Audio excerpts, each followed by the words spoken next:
outras aparições de Maria em Fátima, Lourdes, Cidade do México e tantos outros lugares, sempre pedindo oração, penitência e se comunicando com pessoas simples. Tão maior é a simplicidade da Mãe de Jesus em aparecer para duas pequenas meninas no sítio Guarda, em Simbres, no ano de 1936, e se deixar interrogar pelo padre, que mais tarde seria o responsável por tornar possível que a história fosse contada. Numa época em que o mundo sofria ameaças com o comunismo, em que guerras estouravam e em que o controverso Lampião andava com seus cangaceiros pelos sertões de Pernambuco, podendo ser perigoso a quem aparecesse em seu caminho, a mensagem de Maria era muito simples: rezar e fazer penitência para assim evitar que grandes males afetassem nosso país.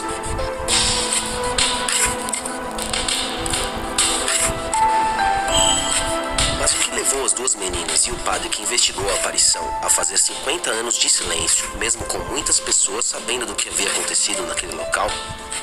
Como pessoas foram curadas e receberam tantas graças, e qual o sentido da mensagem de Maria para nós nos dias de hoje?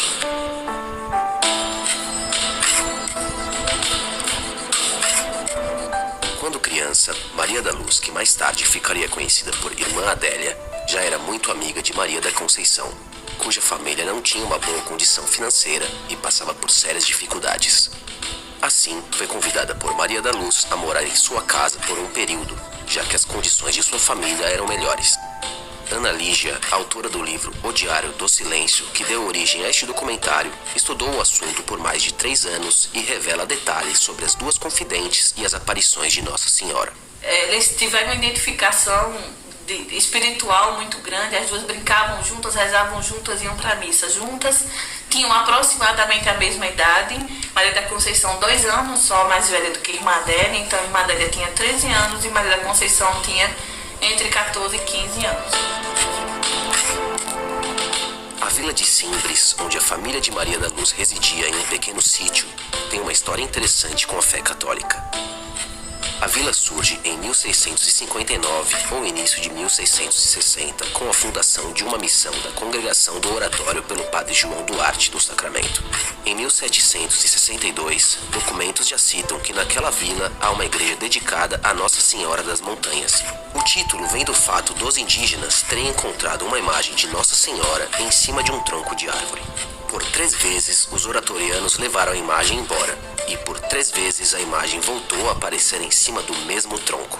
Então, os oratorianos resolvem construir ali uma igreja, e em cima do tronco, o altar. A imagem foi chamada Nossa Senhora das Montanhas por ter aparecido no alto dessa montanha.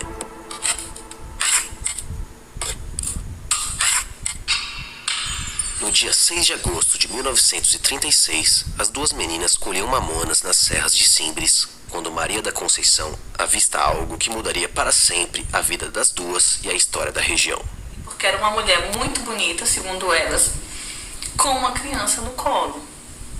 Então elas se apressam para chegar perto dessa senhora, mas ao que consta dos relatos não houve diálogos profundos nesse dia, talvez uma breve apresentação, e elas correram para casa porque já era perto da hora do almoço. Quando chegaram em casa, logo contaram a Alta, mãe de Maria da Luz, que imediatamente pediu que seu marido fosse averiguar quem era essa senhora, por medo de se tratar de um grupo de cangaceiros percorrendo as serras de Simbres. É então que identifica-se o primeiro milagre.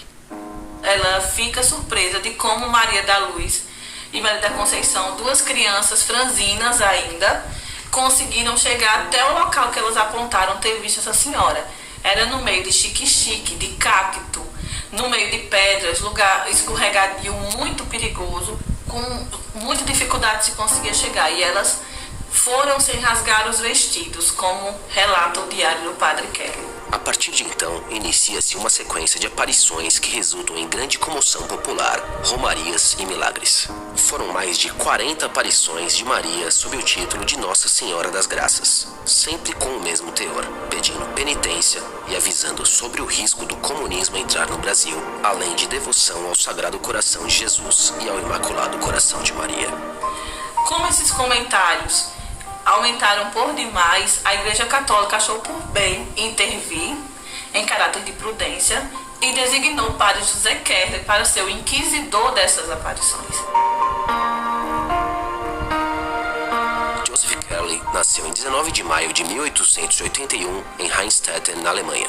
Se formou em medicina pela Universidade de Munique antes de aceitar o chamado de beneditinos alemães a vir para o Brasil, onde foi diretor da primeira escola de veterinária na Universidade Rural de Pernambuco. Mais tarde, sua família viria ao Brasil por conta da segunda hiperinflação alemã e para fugir da guerra, impedindo que seus filhos em idade militar fossem convocados. Nessa época, Joseph Kerley já havia se tornado padre, atuando na região de Vila Bela como vigário. Seu sobrinho Luiz Kerley, que conheceu o tio já no Brasil, conta sobre sua experiência com uma das principais figuras dessa história. Era uma pessoa extremamente espontânea, muito alegre, estava sempre muito alegre. Parecia uma fonte de energia que ninguém sabia que ia acabar nunca, porque estava sempre muito exuberante. Isso nunca era muito circunspecto, a não ser nas horinhas, que não era muito, geralmente umas 2 horas por dia, que ele gastava na escrivaninha, e aí ele tinha uma máquina, aquelas máquinazinhas Hamilton pequenininha, que ele estava sempre escrevendo a correspondência dele, os fatos do dia a dia da paróquia. Mas a maioria do dia estava se movimentando. Então, acabava o café, ele começava a parte de atendimento como médico, porque você sabe que ele havia estudado medicina na Alemanha e que ele veio para o Brasil, para a fundação da Universidade Rural, veio com o curso de veterinária, que também é uma história até curiosa, mas vamos voltar para a rotina. Então, ele começava atendimento às pessoas que o procuravam que estavam doentes, por qualquer, às vezes não doença física, eu via que não tinha muito de aconselhamento também, que hoje seria aconselhamento psicológico. O padre José Kerley foi muito cuidadoso, um homem muito culto como era, médico de formação, sacerdote por opção, uma pessoa que falava 5 idiomas perfeitamente. Então ele seguiu todo o protocolo que um inquisidor deveria seguir nesses casos de aparições, com algo mais, porque ele recorre a instrumentos de pesquisa que são completamente novos até os dias de hoje, dentro da historiografia da Igreja Católica, no sentido de investigar a veracidade de aparições marianas. E foi o porta-voz do céu para nós, porque foi ele quem assumiu todos os escritos, toda a resposta. Era ele quem, com muita fidelidade, ele escrevia o que as meninas ditavam, porque elas não sabiam escrever. Então, tudo isso que nós temos é graças ao cuidado e o carinho do padre José Kerley, alemão. Para testar se as duas meninas diziam a verdade, Padre Kerley conversou com elas separadamente, sem que uma pudesse ver ou ouvir o que a outra dizia. Então, o Padre Kerley pede para que Maria da Conceição suba ao local das aparições e, diante da aparição de Nossa Senhora, ele pergunta: aonde você vê Nossa Senhora? Onde você vê esta bela senhora, aliás? E aí Maria da Conceição diz: eu vejo à minha direita. Ele manda que Maria da Conceição desça e que suba Maria da Luz, que não havia escutado nada do diálogo, dada a distância em que estava. E ele pergunta a Maria da Luz: aonde você vê essa bela senhora? Maria da Luz, muito firme como sempre, diz: eu vejo à minha direita. Aí ele responde: não pode ser, porque a sua amiga disse que via à esquerda. Aí ela disse: se ela vê à esquerda, eu não sei, eu vejo à minha direita. Ele fez mais de 80 perguntas em alemão, que era a língua dele, ele era alemão, e também em latim. E as meninas respondiam com a maior simplicidade em português. Meninas simples, que não tinham cultura nenhuma, e respondiam a todas as perguntas que o padre fazia. Elas respondiam que Nossa Senhora dizia e davam a resposta em português. Então, isso foi uma das grandes provas de que as meninas falavam a verdade. As perguntas eram feitas em alemão ou em latim e eram respondidas em português. No lançamento da primeira edição do meu livro, eu convidei um padre para fazer uma palestra no lançamento do livro, e ele veio, fez a palestra, um estudioso mariano, E aí, durante a palestra, ele falou, eu gostaria que vocês, porque haviam outros padres na plateia, nos ajudassem a decifrar teologicamente a aparição de Simbres. E aí ele citou um fato de que na pedra, um dos sinais deixados por Nossa Senhora é o número 4. E aí nós tínhamos várias teorias para esse 4. E aí ele falou algumas, porque assim, esse 4, ele é muito citado no livro de Padre Kerley, no diário que o Padre Kerley deixou, aliás, porque quando o padre pergunta para as meninas o que significa o 4, elas respondem que Nossa Senhora faz assim, aponta para o céu. E ele não entende. E ele volta a perguntar depois e ela faz o mesmo gesto, aponta para o céu. Então, quando o padre, no lançamento do meu livro, fala sobre esse enigma, tinha um amigo meu judeu que estava do meu lado e ele diz assim, eu sei o que é o 4. Aí eu disse, o que é o 4? Ele disse, o 4 é o nome de Deus. O nome de Deus é formado por 4 letras, não só aqui no nosso idioma português, mas principalmente no hebraico, que é o tetragrama. E depois, quando eu falei isso para o padre que estava dando a palestra, o padre pulou da cadeira, isso é lindo, isso é lindo, isso é lindo. Agora parece muito óbvio, né? Porque tinha o 4 na pedra e o padre Kerley perguntava às meninas o que significa o 4, as meninas olhavam, a Nossa Senhora fazia. E agora a gente sabe que o 4 significava o tetragrama. Mas é óbvio que a gente descobriu o que é. Antes da gente descobrir, não era. E assim, há muitas coisas dentro das 80 perguntas, os 80 questionamentos que o padre Kerley faz e que ainda não foram descobertas. Após testemunhar algumas aparições através das duas meninas, investigar e relatar seus documentos, Padre Kerley tinha provas suficientes de que eram aparições legítimas. Ele fez de tudo para proteger as duas confidentes. Maria da Luz quis ser freira, ele ajudou. Tudo indica que Maria da Conceição ou não quis ser, ou quis ser tardiamente. E aí ele já tinha as posses comprometidas com este compromisso com Maria da Luz. E aí Maria da Luz foi para a Congregação das Damas Cristãs, e é onde ela termina a vida na Congregação das Damas Cristãs. Padre Kerley tornou-se diretor espiritual de Maria da Luz quando ela o pediu por meio de uma carta que a aconselhasse sobre o que fazer após um padre da região a acusar de mentir sobre as aparições. Nessa carta, Maria da Luz relata a Padre Kerley que, ao se confessar com o padre Saturnino da Diocese de Pesqueira, o mesmo a chamou de mentirosa, dizendo que ela não falasse que viu Nossa Senhora. Padre Kerley, eu me confessei com o padre Saturnino e ele me chamou de mentirosa e disse que não dissesse que tinha visto. Eu disse que dizia porque eu tinha visto. Ele quis se zangar, mas eu morro por Nossa Senhora. Eu quero que o senhor mande dizer alguma coisa. Desde então, Padre Kerley trocou com ela diversas cartas e bilhetes relacionadas às aparições de Nossa Senhora e à sua vida religiosa. Em uma das cartas ela diz ao Padre Kerley que Nossa Senhora disse que em algum tempo ia ser despertada nela a vocação. E ele respeita esse tempo.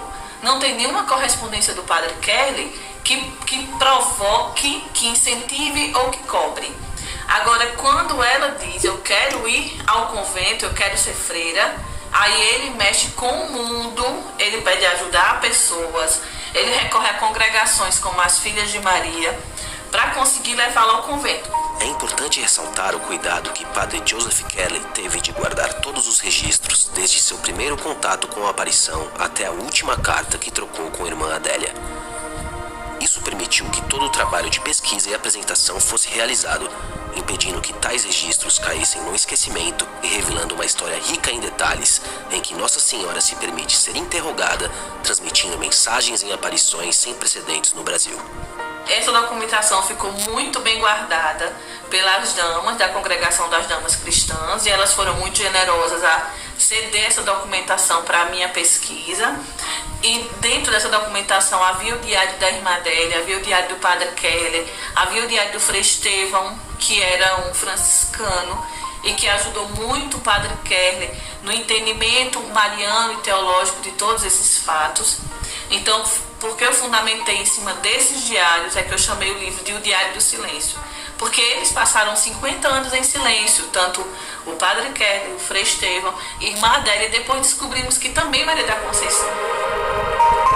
Frei Estevão Rottiger nasceu na Alemanha em 5 de janeiro de 1877 e ordenou-se em novembro de 1906. Era da ordem franciscana e residiu no convento de Pesqueira no ano de 1936, o que o permitiu acompanhar todos os eventos relacionados às aparições em Simbres e ajudar o padre Joseph Kerley na investigação dos fatos. Mesmo após sua morte em 23 de setembro de 1955, ele foi de extrema importância para os estudos sobre as aparições, pois deixou um diário minucioso sobre os acontecimentos em Simbres e foi nos seus escritos que se baseou o livro O Diário do Silêncio. Eu não cheguei a conhecer Maria da Conceição, mas a irmã dela, Dona Júlia, me disse que quando Maria da Conceição, a partir de determinado momento da vida, ia falar da história de Simbres, dizia que não podia porque dava um aperto no coração. Ela não sabia que a irmã Adélia estava fazendo os 50 anos de silêncio. Ela não sabia que o Padre Kerley estava, nem que o Frei Estevão estava. E eles fizeram esse silêncio para que pudessem seguir a vida religiosa deles. Foi necessário que fizessem esses 50 anos de silêncio para garantir que Irmã Adélia tivesse uma vida religiosa tranquila, evitar que as pessoas a considerassem como uma futura santa e exageros em questões de devoção com sua pessoa. Surgiu até um certo comentário que ela era proibida de contar, de relatar, de falar do assunto, mas a congregação, nossa congregação, nunca a proibiu. E particularmente ela me dizia, jamais não.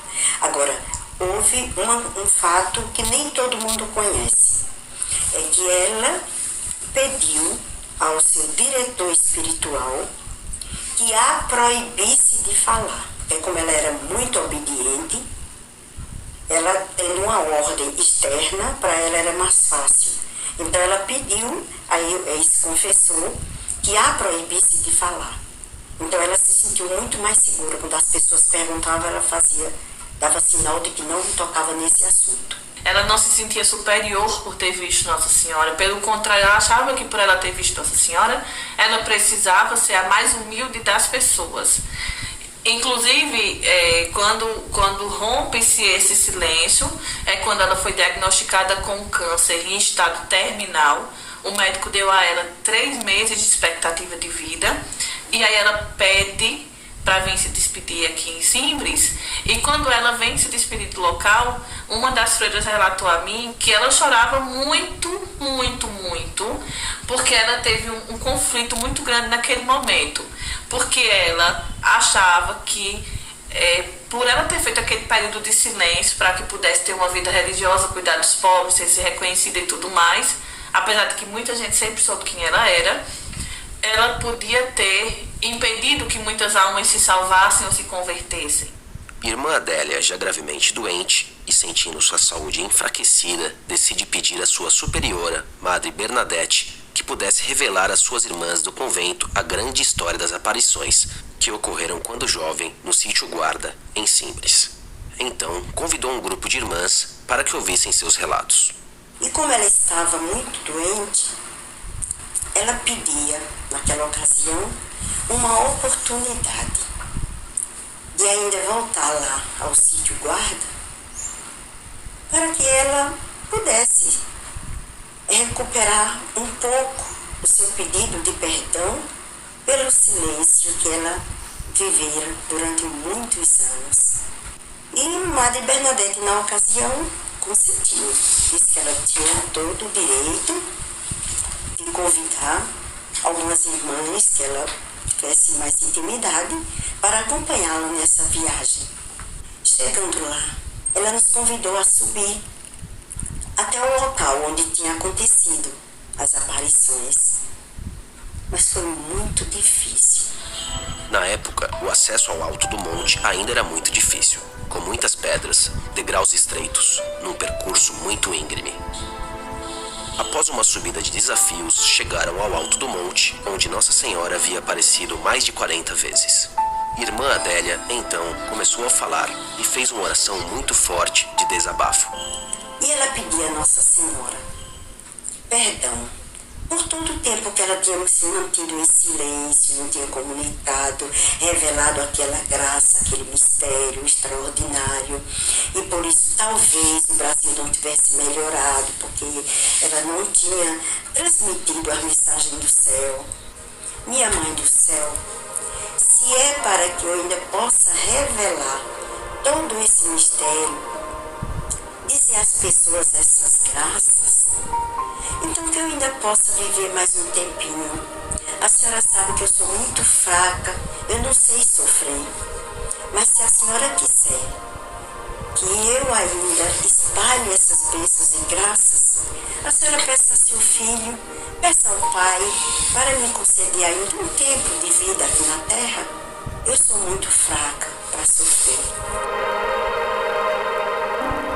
No ano de 1998, Odete foi surpreendida por um câncer de mama maligno num exame de rotina. Ela ficou profundamente abalada e nos conta sua história de como foi até a irmã Adélia para pedir orações. Quando eu fui acometida deste mal, eu não tinha como chegar a ela, porque eu não tinha assim, a amizade mesmo para pedir. Então, Rosana soube que eu estava doente, aí ela ligou para mim, eu disse, eu queria tanto que ela rezasse em mim, ela disse, eu vou pedir a ela. Irmã Adélia, Odete, que vai muito para cima, está com câncer, a senhora pode rezar nela? Ela disse, não. A senhora pode rezar amanhã nela? Não. Odete? Quem é Odete? Ela disse, a senhora não se lembra não? Odete, uma que leva umas florzinhas com as mensagens. Ela disse, sim. Aí Rosana, mas por que a senhora não reza? Ela disse, não. Amanhã não, quero hoje ela aqui. Ligue, eu quero hoje ela aqui. Aí Rosana ligou louca para mim. Eu disse, eu vou. Eu estava muito emocionada, estava num parto muito grande, né, da notícia. Aí ela chegou, primeira pergunta dela, você ama Nossa Senhora? Eu disse, muito. Aí comecei logo a chorar. Aí ela sentou na mesinha dela e botou as mãos e disse, põe as suas mãos aqui. Eu coloquei minhas mãos. Aí ela começou a falar. Eu digo com Nossa Senhora, porque ela dizia assim, Virgem Santíssima, esta é Odete, ela te ama. Aí foi passando meu choro e eu fui me acalmando. Quando terminou isso, ela soltou minha mão, disse, vamos ali, tem uma imagem grande de Nossa Senhora das Graças. Ela não sabia qual mama estava doente. Abriu assim uma portinha, tirou uma garrafinha de água benta de Simbres, falou novamente, fez uma oração a Nossa Senhora em meu nome, falando de mim, pedindo que ela me curasse, que intercedesse junto a Jesus. Pegou a garrafinha de água benta, eu me surpreendi. A garrafinha de água benta e fez assim, na minha mama direita. Ela não sabia qual era a mama que estava doente. Ai, meu Deus. Odete teve alguns problemas de saúde antes de sua cirurgia e com medo de que a doença avançasse, mas confiante na cura, sempre que podia ia rezar junto à irmã Adélia. Fui para Simbres. Eu disse, ela já rezou em mim, mas eu preciso ir no lugar que Nossa Senhora apareceu. Quando eu cheguei lá, que eu subi um monte, que eu já tinha subido tantas vezes, cheguei lá em cima, eu não consegui falar, mas a coordenadora do grupo falou por mim. E eu falei no meu coração com Nossa Senhora, me cure, para que eu possa, para o ano em agosto, estar aqui com as suas mensagens. Rezei e vim embora. Eu tenho uma confiança muito grande na Eucaristia. Confiança porque eu sei que Jesus Eucarístico existe. Está ali e fortalece a gente. Então, todos os dias que eu me acordava fraca, ia para a cidade, assistia a missa, comungava, já voltava outra. Aí, toda vez que eu comungava, eu ficava forte e eu ia embora e não parecia, e não fiquei amarela e esverdeada, como todo mundo fica. Caiu o cabelo. Na mesma semana em que se preparava para fazer sua 5ª quimioterapia, caía o dia em que Odete havia pedido a Nossa Senhora que a curasse para que voltasse a Simbres. Mesmo contra os conselhos e pedidos de família e amigos, e sem aprovação de seu médico, Odete decidiu que iria até lá. Era uma época de noites frias, sem um lugar adequado para passar a noite. Felizmente, encontrou com a irmã Adélia, que havia preparado um lugar próximo para ela e suas amigas ficarem enquanto visitavam Simbres. Neste ano, quem conduziu a adoração foi a irmã dela. Eu ainda ouvi, porque eu ficava perto da igreja, eu ainda ouvi a voz dela conduzindo a adoração. Depois eu adormeci. Me acordei na madrugada, as meninas naquela maior euforia. Nesta noite que ela conduziu a adoração, o ostensório, onde bota aquela hóstia, bota a hóstia grande, ficou todo iluminado e as pessoas fotografaram e todas viram. Eu disse, mulher, pelo amor de Deus, vocês deviam ter me chamado, sabendo que eu estou vivendo um problema desse. Mas tudo bem. Aí no outro dia eu fui dizer a irmã Adélia, me despedir da senhora, agradecer, que eu vou embora, não vou poder ficar para a missa. Ela disse, não, vocês vão ficar para a missa. Eu disse, eu queria pedir à senhora que amanhã, eu chego hoje em casa, amanhã eu vou fazer quimioterapia. Peça a Nossa Senhora para me acompanhar. Ela disse, não, você não vai agora não, filha, nem você nem seu grupo. Vão ficar aqui assistir a missa, comunga, depois vão. E não se preocupe, Nossa Senhora vai estar com você. Eu ia fazer a 5ª quimioterapia de uma série de 10. Aí fui, fiz a quimioterapia. Esta quimioterapia, eu não tive nenhuma dor de cabeça, eu não tive. Fiz os 3 dias de repouso, porque o médico andava. Aí ele chegou do congresso, aí ligou, a secretária dele ligou para mim, Dona Odete, a senhora tem que vir aqui. Aí eu disse, será que deu alguma coisa? Ele deve ter levado meu caso para estudo, né? Aí fui. Eu estava na sala conversando com outras pessoas também, todas com câncer, e ninguém estava com perfume diferenciado. Quando disse assim, Dona Odete Cabral de Oliveira, que eu me levantei, um perfume de rosa, lembra o perfume da rosa daqui ligeiramente. É um cheiro maravilhoso. Então eu me levantei, eu senti assim, eu disse, poxa, que cheiro maravilhoso, diferente. Aí caminhei, né? Tem um corredor. Esse perfume me acompanhou este corredor todo, até eu entrar na sala do médico. Quando eu me sentei, que ele disse, Odete, que bom, como você está? Eu disse, estou ótima. Eu me sentei, o perfume desapareceu. Ele disse, lhe chamei para lhe dizer que você está curada e que você não fará mais nem quimioterapia. Esta foi a última quimio. Você não fará radioterapia. Você vai curtir sua vida.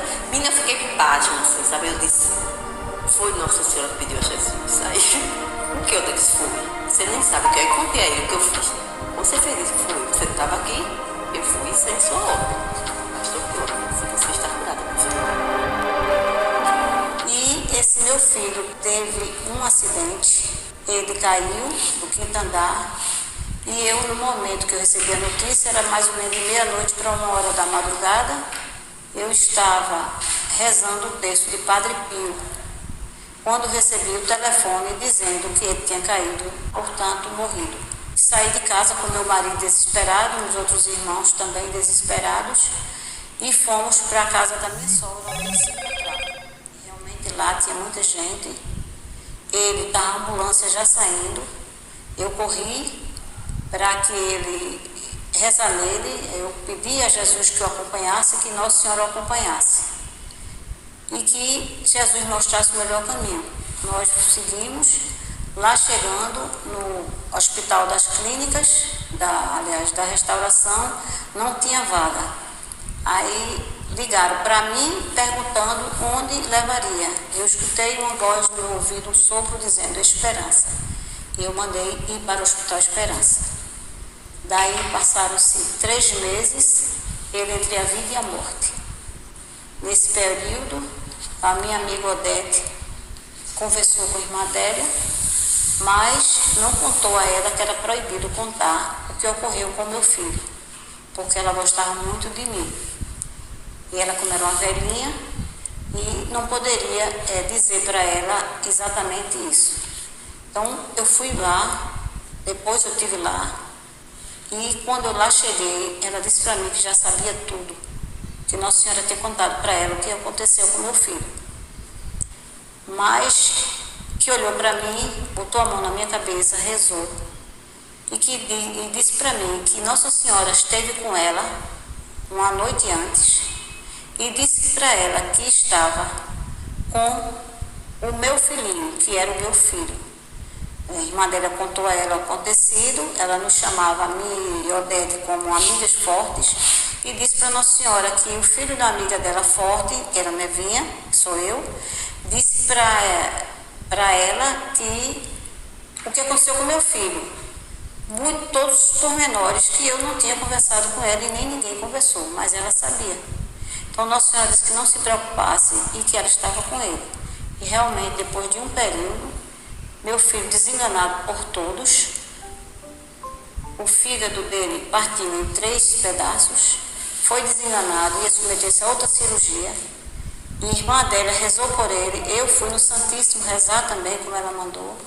E meu filho não chegou a operar, voltou do caminho da sala de cirurgia, tudo restaurado, fígado e a hemorragia. Passaram-se mais 3 meses, ele esteve alta, está aí curado. Eu levei a irmã dela para que ela o conhecesse. Ela, quando olhou, disse que ela estava diante de um próprio milagre. Um acidente foi, eu estive com 8 pessoas no carro, inclusive Maria da Conceição, nós fomos para lá pro Guarda fazer um passeio, né? Passeio mesmo, né? Ver. Ô Maria, dá um passeio lá na tua terra, nunca mais foste lá. E nós fomos. E quando viemos voltando, a motorista querendo levar uma outra para outra cidade, tinha que pegar a lotação de 5 horas da tarde. Então ela arrochou o pé, vinha incêndio, estrada de chão. E simplesmente o carro acabou.